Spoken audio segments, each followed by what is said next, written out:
Pookode veterinary college വിദ്യാർത്ഥി സിദ്ധാർത്ഥന്റെ മരണത്തിൽ അന്വേഷണം ഏറ്റെടുക്കുന്നതിൽ CBI തീരുമാനം ഉടൻ ഉണ്ടാകും എന്നറിയുന്നു. വിജ്ഞാപനവും പ്രൊഫോമ റിപ്പോർട്ടും ഇന്നലെ കൈമാറിയിട്ടുണ്ട്. രേഖകൾ കൈമാറുന്നതിൽ വീഴ്ച വരുത്തിയതിൽ ആഭ്യന്തര സെക്രട്ടറിയുടെ അന്വേഷണം തുടരുന്നു എന്നാണ് ഞങ്ങളുടെ ബ്യൂറോ റിപ്പോർട്ട് ചെയ്യുന്നത്. അഖിൽ ഷാ അൻസാർ വിശദാംശങ്ങളുമായി ചേരുന്നു തിരുവനന്തപുരത്ത് നിന്ന്. Akhil Shah, good morning. യഥാർത്ഥത്തിൽ 3 ഉദ്യോഗസ്ഥന്മാരെ സസ്പെൻഡ് ചെയ്തു എന്ന വാർത്ത വരുന്നു. അതുകൊണ്ട് മാത്രം അവസാനിക്കുമോ?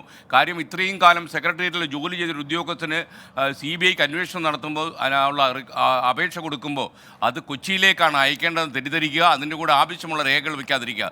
ആരുടെയെങ്കിലും കണ്ണിൽ പൊടിയിടാൻ വേണ്ടി ചെയ്തു കൂട്ടിയതാണോ ഇത്? നമ്മുടെ അന്വേഷണത്തിൽ എന്താണ് മനസ്സിലായത്?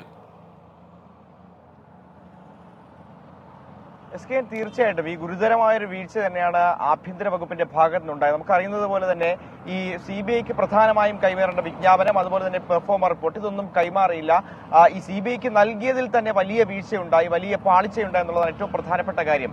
ഈ CBI ഡയറക്ടർക്ക് അയക്കേണ്ടതിന് പകരം കൊച്ചിയിലെ CBI ഓഫീസിലേക്കാണ് ഈ രേഖകൾ അയച്ചത്. അതിൽ തന്നെ വലിയ വീഴ്ച ഉണ്ടാകുന്നു. കൂടാതെ ഇത് സമർപ്പിക്കുന്നതിൽ വലിയ കാലതാമസം ഉണ്ടായതാണ് ഇന്നലെ സർക്കാരിനെ അത് വലിയ സമ്മർദ്ദത്തിലുമാക്കിയിരുന്നു എന്നുള്ളതാണ്. ഇതുമായി ബന്ധപ്പെട്ട് ഈ ആഭ്യന്തര സെക്രട്ടറിയുടെ അന്വേഷണം അത് വളരെ വേഗത്തിൽ തന്നെ പുരോഗമിക്കുകയാണ്. ഒപ്പം ഇന്നലെ തന്നെ ഈ ആഭ്യന്തര വകുപ്പിലെ 3 ഉദ്യോഗസ്ഥരെ ഇതുമായി ബന്ധപ്പെട്ട് സസ്പെൻഡ് ചെയ്യുകയും ചെയ്തിരുന്നു. അതോടെ കടുത്ത നടപടിക്ക് തന്നെയാണ് സർക്കാർ ഒരുങ്ങുന്നത്. കാര്യം പ്രത്യേകിച്ച് ഈ തെരഞ്ഞെടുപ്പ് കൂടി അടുത്തിരിക്കുന്ന കാലത്ത് സർക്കാരിന് വലിയ സമ്മർദ്ദം ഉണ്ടാക്കുന്നുണ്ട്. ഇത്തരത്തിൽ പ്രമാദമായൊരു കേസ്, വലിയൊരു കേസ്, അത് CBIക്ക് കൈമാറുന്നതിൽ സംസ്ഥാന സർക്കാരിന്റെ ഭാഗത്തു നിന്ന് തന്നെ വലിയ വീഴ്ച ഉണ്ടാകുമ്പോൾ അത് വലിയ സമ്മർദ്ദമാണ് സർക്കാർ ഉണ്ടാക്കുന്നത്. അതുകൊണ്ട് തന്നെ എത്രയും വേഗം തന്നെ ഇതുമായി ബന്ധപ്പെട്ടുള്ള നടപടികൾ പൂർത്തിയാക്കാനുള്ള നീക്കത്തിലാണ് സർക്കാർ നീങ്ങുന്നത്. CBI ഇതുമായി ബന്ധപ്പെട്ടുള്ള കേസ് അന്വേഷണവുമായി ബന്ധപ്പെട്ടുള്ള നടപടികൾ അത് ഉടൻ തന്നെ സ്വീകരിക്കുമെന്നുള്ള പ്രതീക്ഷയിലുമാണ് സംസ്ഥാന സർക്കാർ.